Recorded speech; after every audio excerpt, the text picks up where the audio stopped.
почитувани, еве сте со најновото издание на емисијата Интервју, која што овој пат во еден поинаков амбиент ви доловува една личност која што не само што вреди да биде наш гостин, но неговото искуство е доволно вредно и широкострано за да може да ви доловиме една комплетна личност на наставник на 21 век.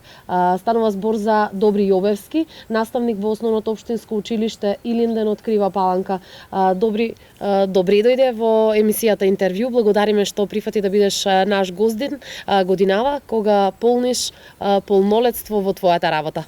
Благодарам на поканата и на изразениот интерес за да учествувам во вашата емисија. Не случајно одбравме ваква личност која што е покрај тоа што сте прогласен за наставник на 21 век, еден од најиновативните наставници во Европа, може слободно да кажеме, наставник кој што со својата инвентивност и иновативност во наставата воведува нови методи на интеракција, на дополнување на широките знаења и широкиот спектар на познавање на своите ученици. Не случајно сме денес овде. Се наоѓаме во Основното општинско училиште Илинден, во Мождивњак 2, ако не се лажам. Станува збор за училиште дел од руралното подрачје на Крива Паланка. Зошто токму овде одбравте да го воведеме разговорот? Бевте ли овде наставник во одреден период? Така. И како да се биде наставник во една ваква средина? Така. Ме вративте во 18 години наназад, кога започнав моите почетоци да работам во Основното училиште Илинден како наставник. Не почнав тука да работам во ово училиште. Почетокот ми беше во подрачното училиште во село Борово, кое што е на некои си 3,5 километри од тука оддалеченост, но ова училиште ме поврзува со почетоците, бидејќи секој пат кога одев во училиштето во Борово, поминував од тука за да се сретнем со колегите, да продискутираме, па и заедно патувавме за текот на неделата како ќе ги реализираме содржините, а јас тогаш бев почетник и ми беше многу потребна првична поддршка и насоки од колегите кои што веќе има искуство во својата работа. Би ве запрашала, споменавте ово училиште оддалечено 3,5 километри од Борово. Но ова училиште оддалечено неколку километри од централниот пат, магистралата кој што води кон Крива Паланка. Да споменеме дека пеш го минувавте овој пат од тука до Борово. Така, јас и сега кога зборувам со особен респект спрема колегите кои што работат во рурална средина, кои што еден голем дел од своето време за да стасат до училиштето, до својата работа го поминуваат пеш или се возат со некое возило. Но оддалеченоста од моите почетоци кога почнав со работа, оддалеченоста од станицата каде што имав јавен превоз до училиштето беа 6 километри. И секој ден во еден правец 6 километри во еден правец и 6 километри во другиот правец. Со тоа што знаете како почетник имаш ентузијазам, имаш желба, имаш мотив едноставно да и младежки дух, енергија. На колку години станавте наставник? На 25 години започнав со работа и тогаш сите работи ти изгледа дека се остварливи и може да се реализираат. И така тоа го правев.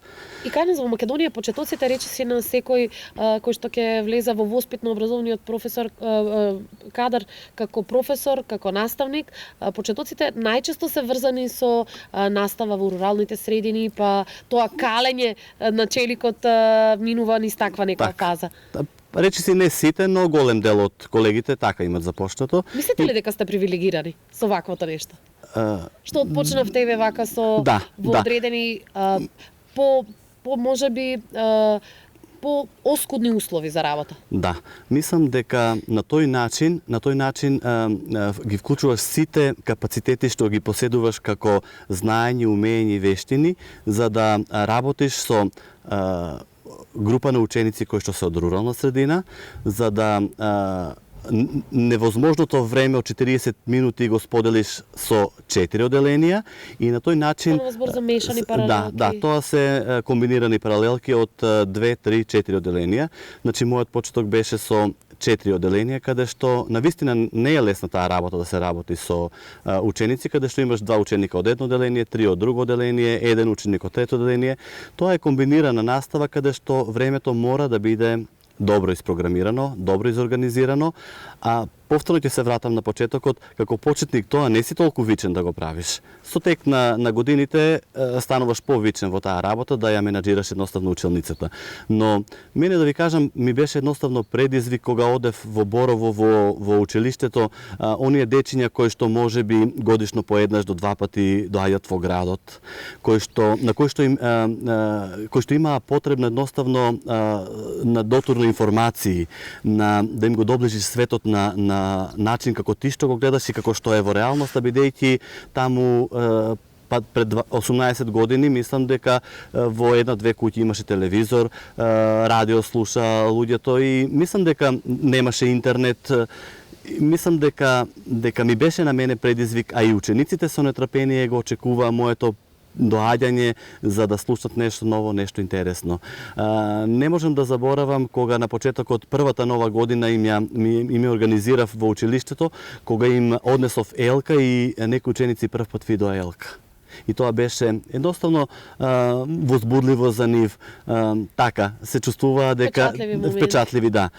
Па прв пат кога им направи фотографии, ги однесов да ги видат сликите како изгледат направени од тоа од најразлични настани активности што имавме. Така, сакав да им го доближам она што го јас чувствував како млад учител и оние нивни другарчиња кои што го имат како па да кажам и како привилегија во градските училишта да го учат, како ресурс, како нагледно средство, како можност да ја совладуваат наставата на многу по-лесен начин, а и тие тоа да го имат.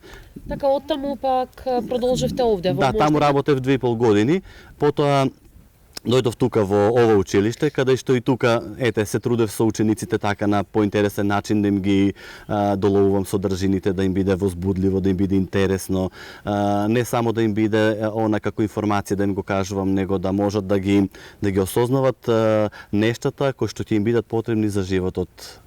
Така, има ли разлика помеѓу сепак учениците од градска и рурална средина во односот кон наставникот, во стравопочитта, во целокупната слика и визија за наставникот? Па мислам дека тоа доаѓа пред се од домашното воспитување на учениците. Не можам да кажам дека ние кога се појавиме пред учениците како наставници, па тие треба да ни се плашат на нас. Почитувањето мислам дека е домашно воспитание и култура на личноста. Имаат ли сите ученици денес тоа?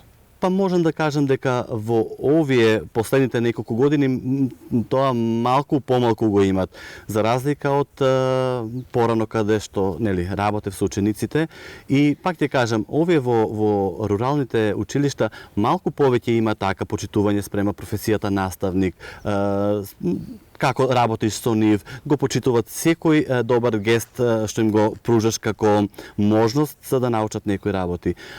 Сега работам и во градско училиште, не чувствувам дека има некоја разлика. Мислам дека и поставеноста на наставникот спрема учениците, отвореноста, транспарентноста во разговарањето, во умешноста која на секоја секунда буквално. Така, да. Мислам дека учениците умеат да всушност сите деца умеат да препознат и да проценат кој колку може спрема нив да вложи и кој колку вложува за да... И каква енергија им пружа, предпоставува. Па битна работа, многу важна работа е, посебно во овие денешни услови во кои што динамични, во кои што живеат и сме обкружени со најразлични информации и сознанија.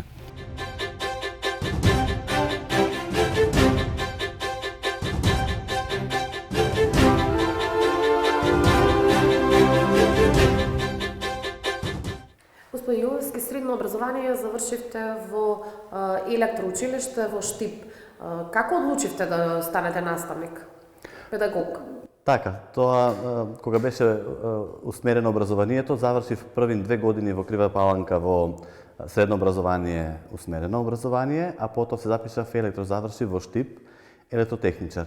Во Штип веднаш до училиштето електро каде што одев, беше педагошката академија.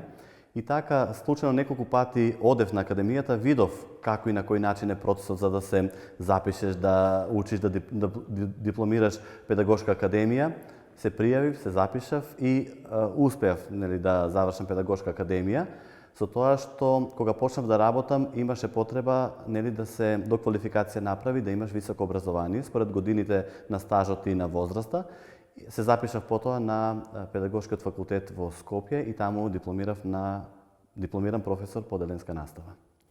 Кога не би биле ова што сте, би завршиле некакво друго образование па да се занимавате со нешто друго, се пронајдовте ли во професијата? Да. Имавте ли желба за нешто друго?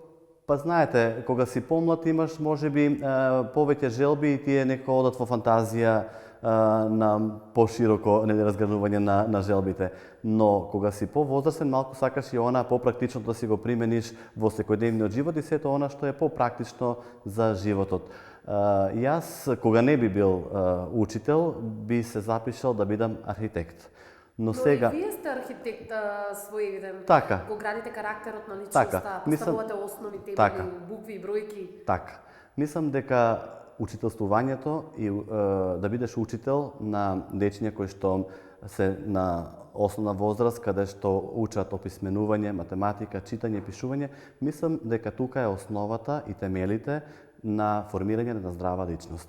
Сега тука треба многу работа и многу труд да се вложува во целиот тој процес за да се формира една здрава личност, со тоа што ние можеби кога почнуваме во прво одделение до пето одделение не може кој знае колку многу да ги видиме сите оние афинитети кои што ги развива ученикот. Се садуваат сите основни навики и за одговорност кон учењето. Така. И кон учењето, кон заедницата, кон средината, кон семејството, сето тоа што го учат во училиште е многу битна и важна работа за формирање на една здрава личност во општеството во кое што ние живееме. И се она што вие го минувате, мора да ве прекинам тука, мислам дека и вам како личност и секому го облагородува, значи искуството и ве споменавте, бевте во Борово, па учителствувавте овде, од тука заминавте во Конопница. Така, значи секое место, секоја средина си има своји посебни белези и впечатоци во процесот на мојата работа. Најмногу сум среќен кога ги сретнувам сите овие дечиња со кои што сум работел, значи сум ги насочувал во животот, сум ги учел. Тие се веќе некои возрастни личности, веќе имат формирано и семејства. Знаеш, кога ми приоѓат сега и викат, ми велат, учителе, се сеќавате ли кога тоа не го кажувавте на нас? Некои работи интересни. Мислам дека тука е најголемата среќа и задоволство на секоја професија кога една личност ја работи во својот живот. Секако, а им кажувате ли своевидни максими, некакви мисли, мудри мисли, нешто што ќе ги поучи во животот покрај сето она што представува наставна материја? Така, се трудам и тоа се трудам, бидејќи сите ние сме обкружени со сите тие информации, мисли, сознанија, па е добро да ги споделиме сето она што води кон еден успешен живот, кон успешни активности, да ги измотивираме и да ги охрабриме, да ги поддржиме, да ги потикнеме едноставно за да тие имат поголема желба да си го прошират своето знаење. И да умеат да го проценат сето она најбитното, да го извлечат, предпоставувам и како поука сами, да ги насочувате кон такво нешто. Така, па ние како учителите ги поставуваат темелите на сите тие вредности. Во погорните одделенија веќе можат тоа да го применуваат и да го во секојдневниот живот да го практикуваат во секојдневниот живот. Мислам дека тоа е улогата на учителот. Така, кога подготвувате еден наставен час, што е она најважното покрај нели сите тие точки што споменавте, значи основната материја, па имате предавате во одделенската настава различни предмети? Да. Значи тоа е специфично сепак. Кога започнавме сега да разговараме, значи се сетив на почетоците мои кога почнав со работа, бидејќи ми требаше многу време да направам еднодневно планирање за тој ден и тоа не беше едно за едно одделение, него беа 4 дневни подготовки за 4 одделенија со 4 различни предмети, тоа беа многу. И ми беше многу тешко, значи по цели денови поминував покрај литературата со која што сум учел, за да извлечам најинтересни, најважни работи за да ги споделам со учениците. Како поминуваа годините, секој повеќе се усовршува во својата работа и сега многу помалку време ми е потребно да направам еднодневно планирање, комбинирам еден час, да го направам интегриран со друг час, така за да им биде поинтересно на учениците. И секој пат се трудам сега кога ги правам овие подготовките, секој пат се трудам и држам до тоа дека многу е подобро да започнам од нешто што е познато за учениците. Значи, со влегувањето на часот започнувам разговор на основно ниво, тоа што им е познато на учениците или за тоа што сакат тие да разговараме. Да, како вовет некој. Мислам дека способноста на еден добар наставник е да ги насочи токму кон целта што треба се работи тој ден и тоа ми успева. А учениците се задоволни, можеби понекогаш и не се свесни дека ние имаме постигнато целта со тоа што сме почнале од нешто едноставно, од нешто познато и се движиме блиско до нив. Па тие најчесто кажуваат, ги прашувам, зашто сакате да разговараме денеска, тие кажуваат некоја тема и од тука јас си ја насочувам токму кон содржината што треба да ја работам.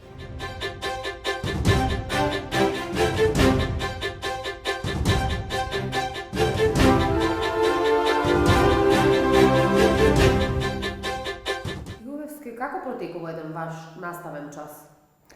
Како и поминува еден цел ден во наставата, кај нас? Значи, на повеќе начини може да направиме пристап за да ја реализираме содржината.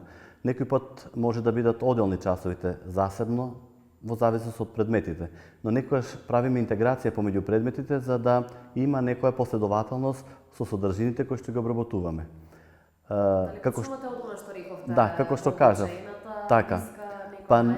Мислам дека на сите нас, поаѓајќи и од децата, сакат да зборуваат за тоа што им е познато. Така и го започнувам часот. Започнувам со разговор за познатото, за да се движиме кон непознатото и да на крајот извлечеме некои заклучоци од содржините кои што ги работиме.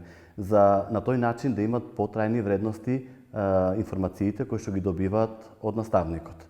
Сега ги воведувам за да тие почесто имат можност да истражуваат, бидејќи преку процесот на истражување доаѓаат до различни сознанија, различни информации и потоа тие ги пласираат информациите пред другарчињата за да можат и тие да видат дека при решавање на еден проблем може да имаме најразлични пристапи во ослободување на содржините. Секако бевте прогласен за иновативен наставник. Наши наставници, иновативни, најиновативни во Европа, гласеше насловот во еден од написите од печатените медиуми. Во што се состои таа иновативност? Вие спомнувате дека и многу е важно иновативноста и инвентивноста на учениците да биде и поттикната од ваша страна, за да умеат сами да креираат, да истражуваат и сами да осознаваат многу нешто. Така, значи тоа беше една од наградите која што ја добив како иновативен наставник.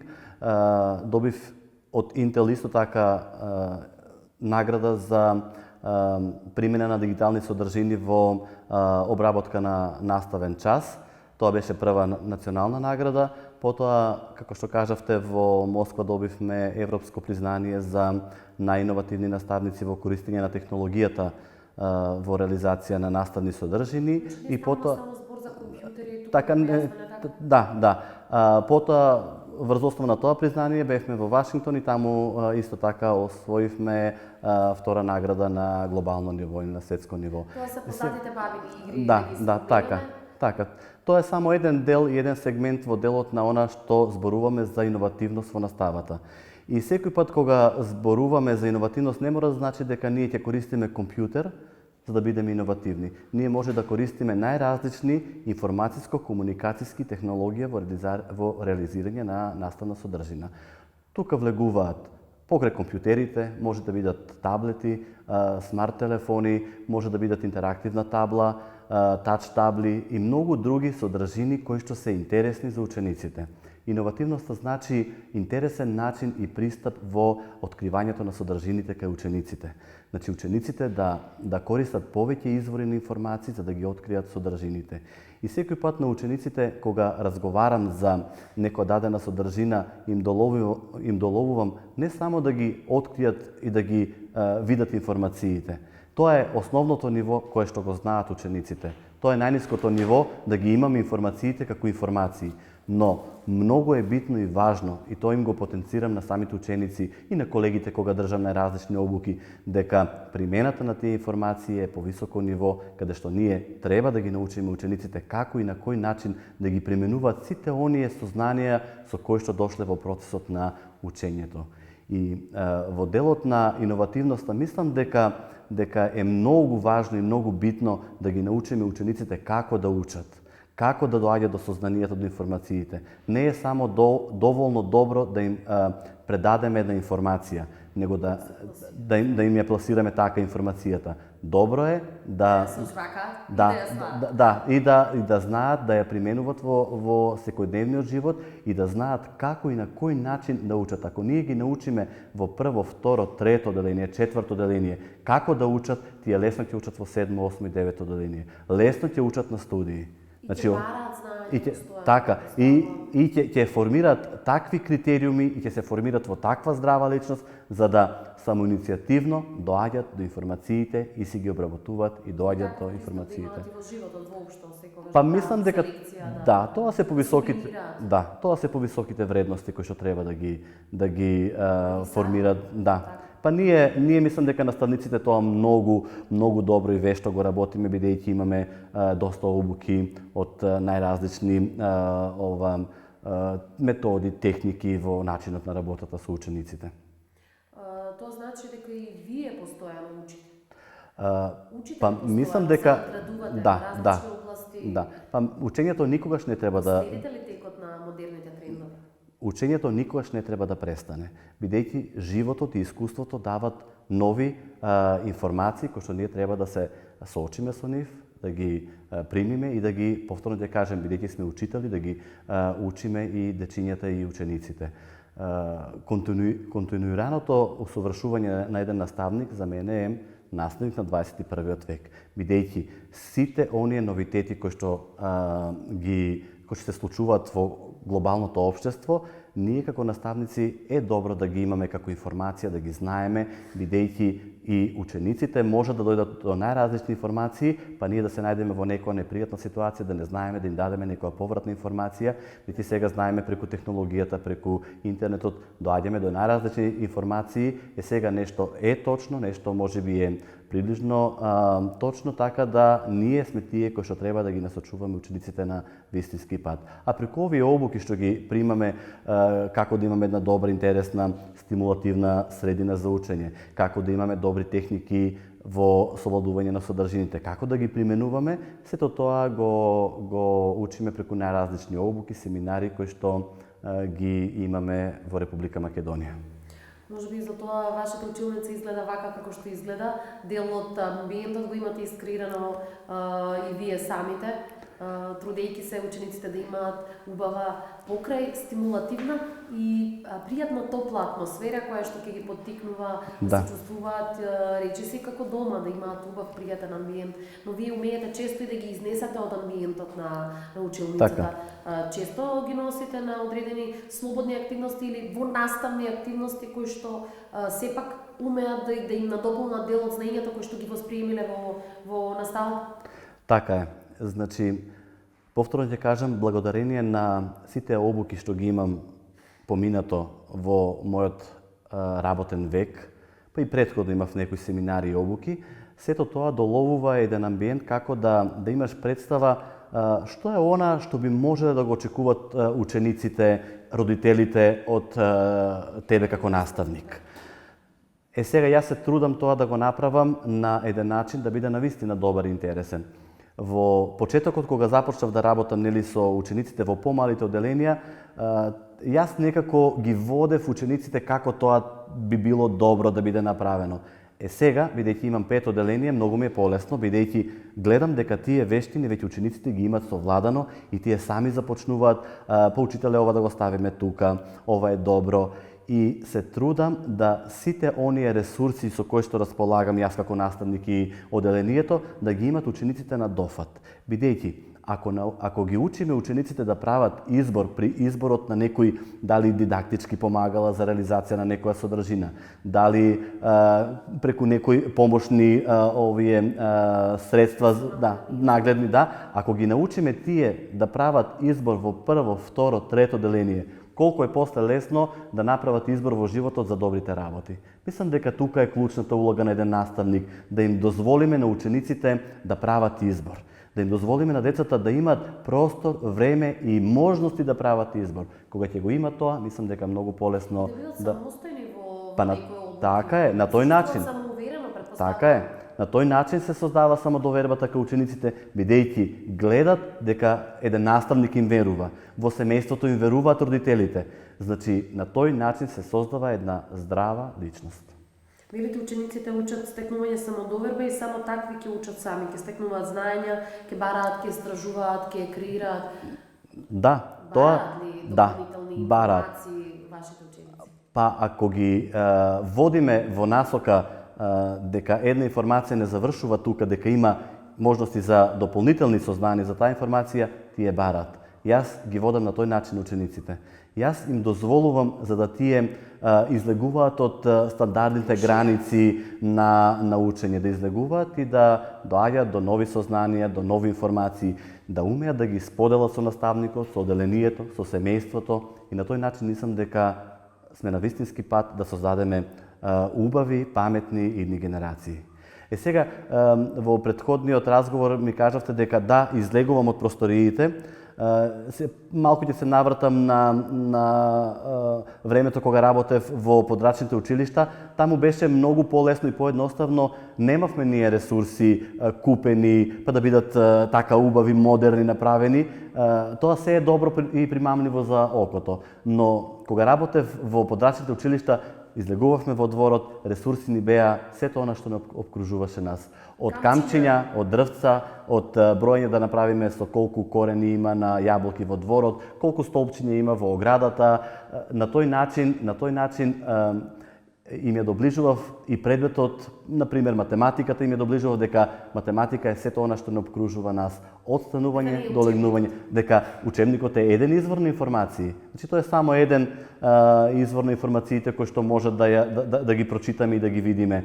Информации има насекаде околу нас и од секаде може и од се може да се учи. Тоа го правам. Бабините игри беа, мора да ги споменам, Да. бидејќи постигна светски признанија и награди. Така.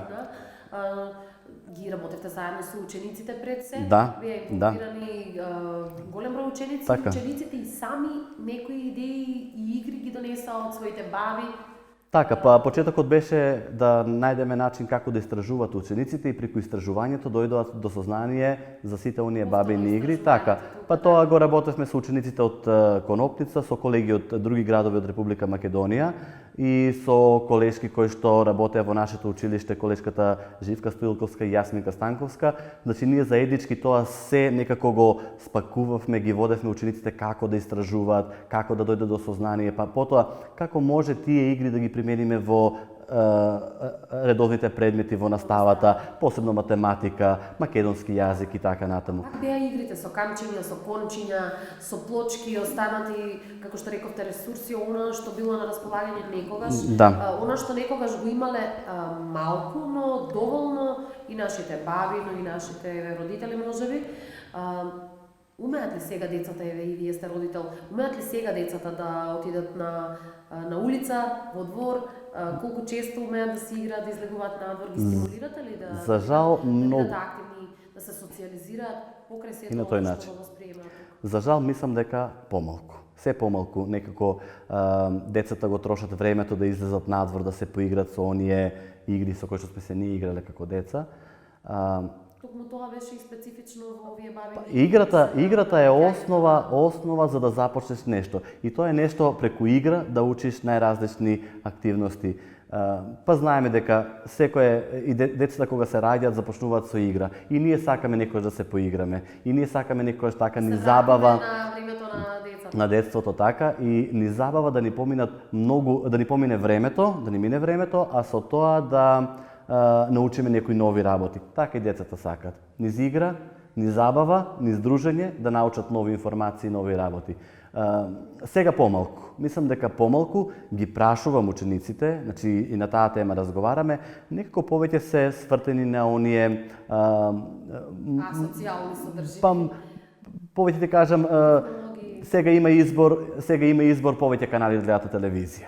Ние кога бевме деца имавме можност да гледаме само 2 канали, прва и втора програма, а сега имат над 80, 90, 100 па сателитски програми. Дополнително интернет содржини. Па така е. Може да ги Така. Сега тука голема улога игра училиштето, мора да кажам, но и семејството. И семејство мислам дека е клучно тука за одлучување дали детето ќе помине 15 минути на таблетот, на компјутерот или 20 на минути ќе истрча малку надвор во дворот да се поигра со другарчињата. Разликуваат ли едни од други, еве во наставата ги разликувате ли тие дечиња кои што се помалку умеат да се социјализираат? Говорам за еве за дружење, за Така, за има. социјализација. Има некои сегменти кои што се забележуваат кај некои дечиња кои што далеку повеќе времето го поминуваат на компјутерот.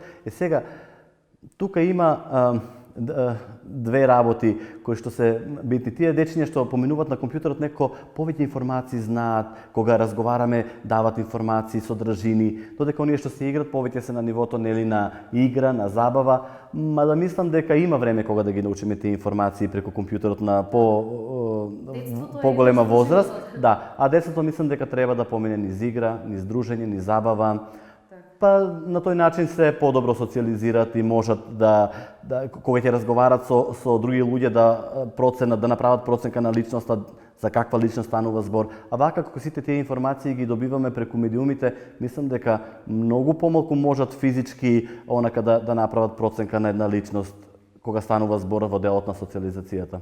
Повторно ќе кажам, сепак тоа е индивидуално, различни сме ние луѓето, различни се децата, но мислам дека улогата на наставникот е многу клучна во делот на формирање на една здрава личност, каде што ќе може да научи да учи и колку тоа може да го оствари во животот како научени информации и да ги применува во животот.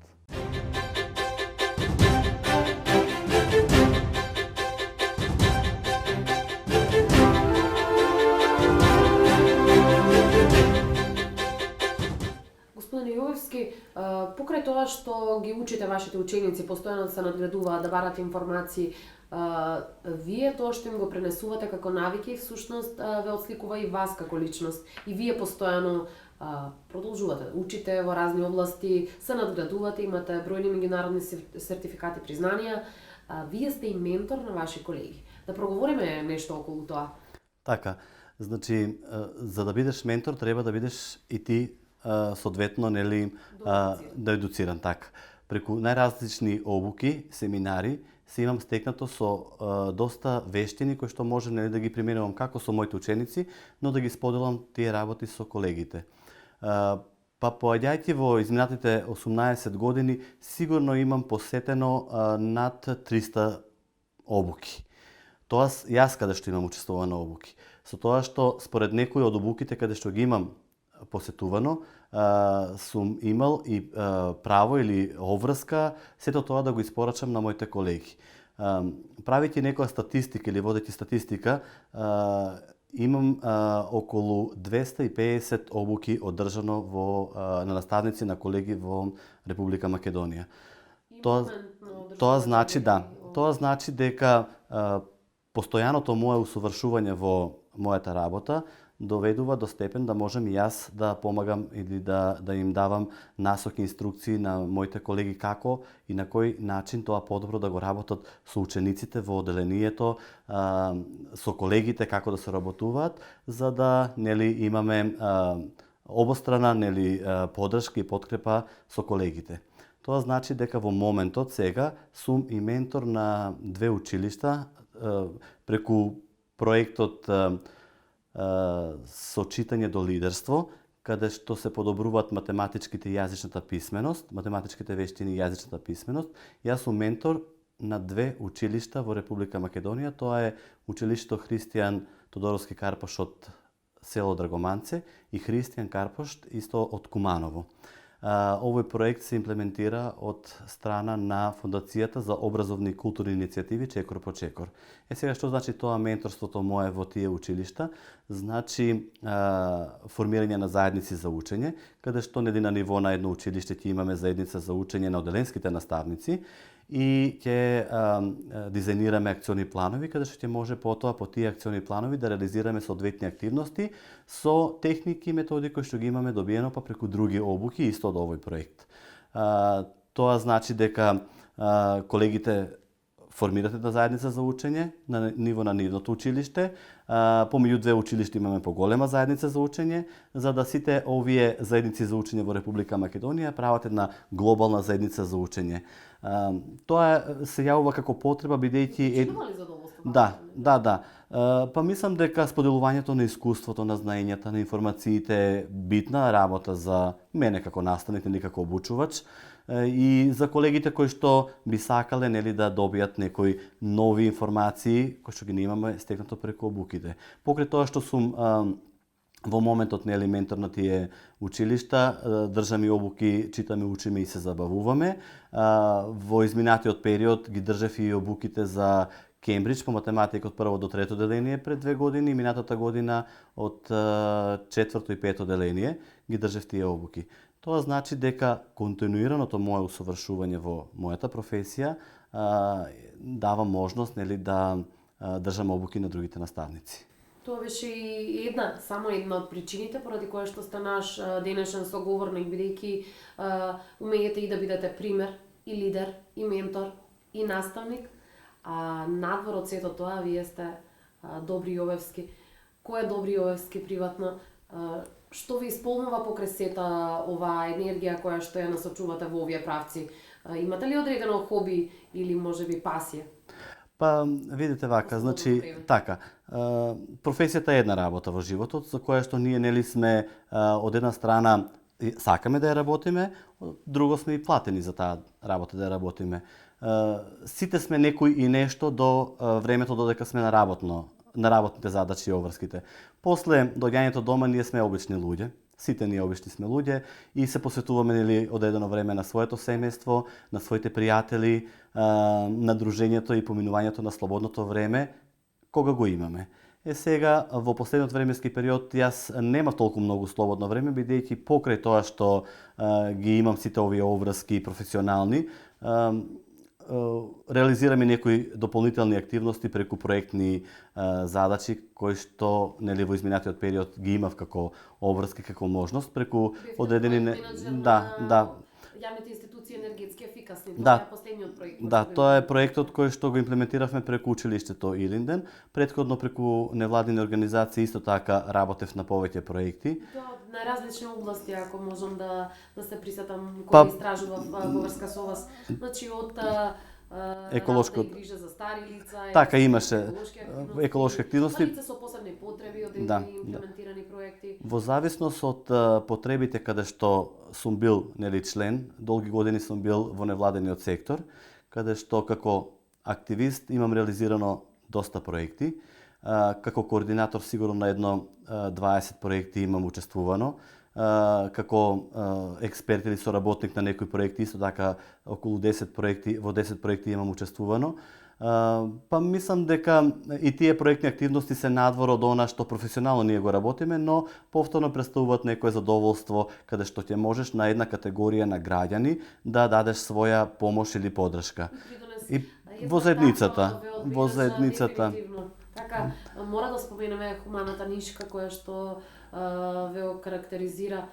Така. Помогнавте за обезбедување дом за семејството Давидковски, така. Значи во еден временски период сум се нашол на таа позиција и можност, имплементиравме еден проект инклузија на деца и млади од социјално загрозени семејства, каде што дечињата на тоа семејство доаѓаа во нашиот центар, каде што ги едуциравме заедно со моите колеги и се покажа потреба дека тие немаат дом. Тоа беше некаде околу 2003 или 2004 година.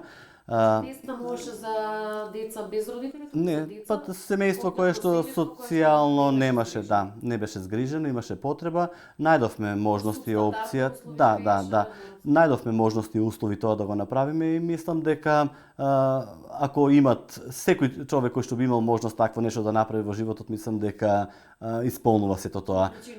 Па мислам дека вредностите да помогнеш на некој друг е многу битно и значено. Сега во ова време има потреба од помош на многу можеби семејства од тој тип, но тогаш се најдов во таа ситуација, во таа улога, им помогнав колку можев. Сега ми е задоволство да ги видам тие луѓе како среќно живеат, се одомени, формирани во своји личности и така живеат. Мислам дека тоа ме прави од една страна и горд, бидејќи сум можел тоа да го направам, сум сакал и сум го направил. Не треба да имаш... Е тоа за ваша доблест, хуманата нишка која поседувате? Да, мислам дека тоа треба да го носиш со себе. Така... И не треба да имаш многу за да помогнеш на другите, треба да сакаш тоа да го правиш. Да, во тој поглед нели работевме и со лица хендикепирани, да, ранливи категорија на граѓани, со пензионерите. Така имавме некои активности преку ОПСЕ, преку други фондации кои што финансира во тој временски период кога работев преку невладините организации и така давав поддршка на тие категории на луѓе. Ако сметате дека хуманоста е вашата позитивна нишка која што би ја истакнале, што сметате за ваш недостаток, еве мана, нешто што го правите често, а не го сакате кај себе си? Па така, или на што ви забележуваат, можеби најблиските или... Па така, Што би промениле? избувлив сум во некои дадени прилики кога нешто ме допре длабоко, кој што мислам дека не е така. Значи, реагирам можеби брзо. Па подоцна знаеш кога ги пресметаш сите оние работи, дали е добро тоа што си го направил или не, гледаш дека некогаш било по-добро да изреагираш одмерено во дадена ситуација и прилика кога се случил некој настан. Гурман ли сте? Умеете ли па понекогаш и да сготвите по дома? Умеете ли вашите блиски да уживаат во вашите кулинарски вештини? Порано можеби повеќе тоа го правев. Сега е препуштено таа улога на сопругата, бидејќи таа прекрасно готви. И сето тоа што го сготви е некако со акцент на тоа сигурно, со природна храна, со здрава храна и внимаваме да сето она што го конзумираме како храна да биде одмерено и да биде природно и да биде со... А што ви е омилено? Салати тогаш или Да, салати. Традиционално јадење? Салатите, да. Салатите се добра секој пат и супите ги прави мојата сопруга прекрасно. Така. Тогаш читате ли во слободно време, да прашам, имате ли омилена книга, можеби мисла, гесло, нека воделка? Да. На последниот семинар ја споделив содржината од книгата Дарежливо дрво. Тоа е една прекрасна содржина која што е и за деца и за возрастни и препорачувам секој да ја прочита. Значи се чита во еден здив, а поентата и пораката е многу важна за секој човек и за секој дете, за секој жив субјект на планетата Земја. Ви недостасува ли детството?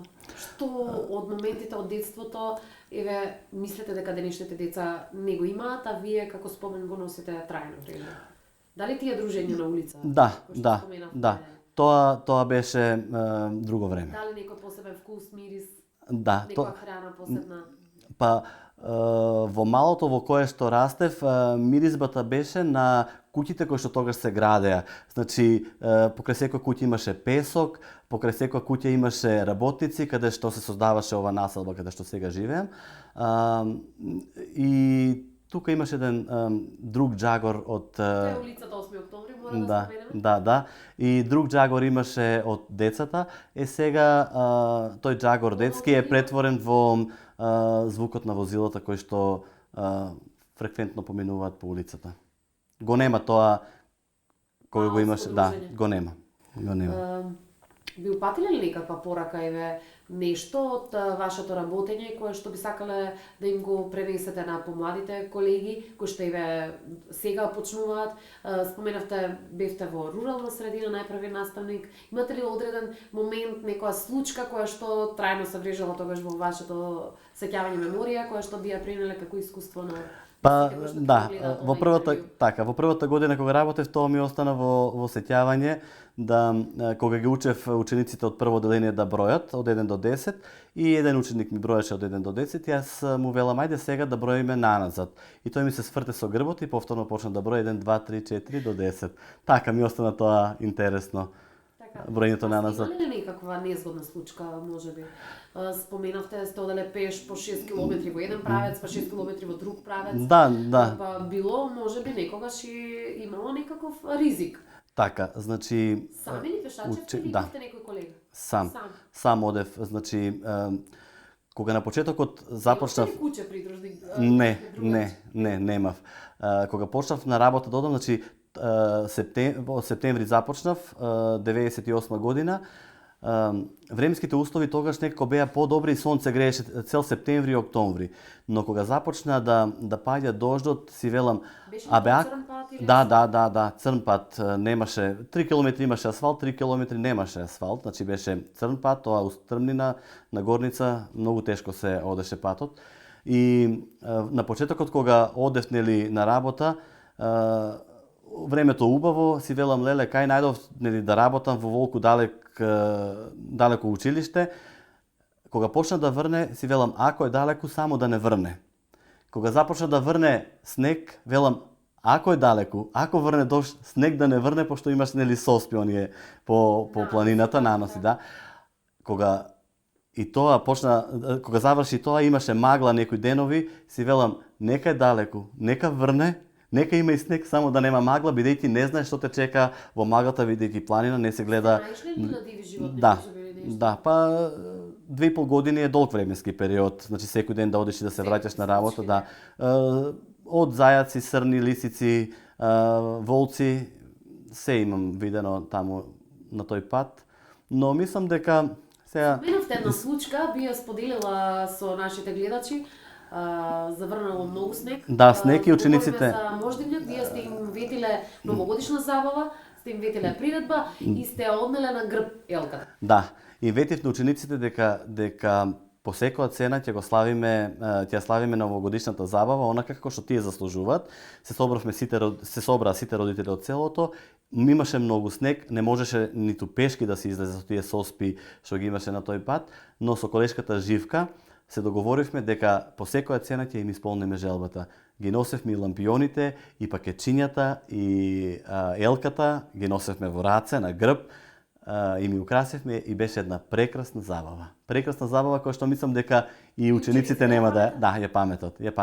И сега ми е многу драго кога ги сретам тие ученици, кога споделуваат, се сеќавате ли учителе на тоа што го правевме, како беше ова, знаете, годините одминуваат, тие стануваат возрастни луѓе, но те држи таа енергија која што ја споделуваат учениците со тебе, кога те прашаат, кога кажат, јас работам во Скопје, јас се оженив, се омажив, имам 2 дечиња, тие се толку големи, знаеш, тука има некоја драж каде што повторно ти кажам, се сеќаваат учениците на тебе, на сите оние првични чекори што ги правеле. Да, со позитивни. Па не сум имал некое лошо искуство со некој ученик. Мислам дека многуто од учениците ќе ме паметат по добри работи и активности што сме ги работеле со нив.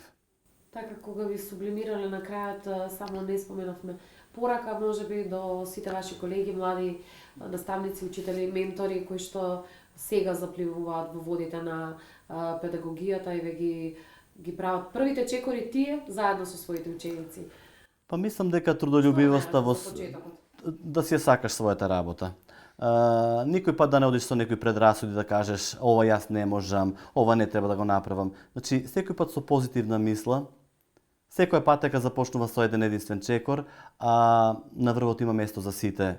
Па мислам дека секој ако се труди, ако вложува во својата работа, ако сака тоа да го направи, има можности за успеси и тие стојат пред секого. Само треба да се зграпчат, да се земат и да се ужива во нив. И да се направи првиот чекор. Да, се разбира. Така, оставајќи ве вам во добро расположение, ве оставаме и да ги направите првите чекори за оно што сте го замислиле веќе за утре. За денес ви благодариме на вниманието, благодариме на одвоеното време кое што го минавте со нашата емисија интервју со нашиот гостин Добри Јовевски, наставник кој што годинава бележи 18 години од своето работење, наставник во Основното општинско училиште Илинден од Крива Паланка. Благодарност за одвоеното време и на Добри Јовевски, но и на сите негови соработници кои што беа учтиви, непримија и беа наши домаќини во подрачното училиште во село Мождивњак и во Основното училиште Илинден во централниот објект. Благодарности до вас, не пропуштајте ја нашата реприза, веќе следниот ден во 14 часот и 15 минути. Останете на програмата на К3 и следете ги сите репризи на емисијата, но и сите содржини кои што ќе ги пропуштите на нашата веб страница www.k3.mk. Ви благодарам за вниманието.